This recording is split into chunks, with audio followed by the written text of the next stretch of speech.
1996 সনে মরহুম জনাব আব্দুল সত্তার সাহেব এখানকার এমপি ছিলেন। তখন সরকার গঠন করেছিলেন আওয়ামী লীগ। আব্দুল সত্তার ভাইয়ের সঙ্গে একদিন আমার ঘটনাচক্রের সাক্ষাৎ। আমি ওনাকে বলেছিলাম, আব্দুল সত্তার ভাই, আপনি আমাদের এমপি, আমার অষ্টগ্রাম সহ 3টে ইউনিয়ন সরাইলের সাথে।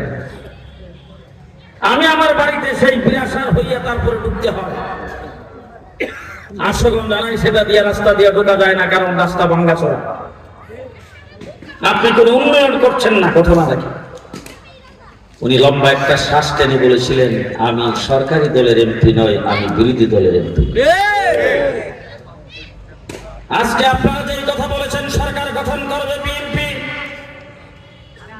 আপনারা বলেছেন আগামী দিনে দেশ তারেক রহমানের হাতে নিরাপদ, আপনারা বলেছেন আগামী দিনে তারেক রহমান সাহেব প্রধানমন্ত্রী হবে। তিনি যদি প্রধানমন্ত্রী হন, বিএনপি জোটে আমরা আসি, সেই জোট যদি সরকার গঠন করে, আমি যদি সেই জোটের এমপি হয়,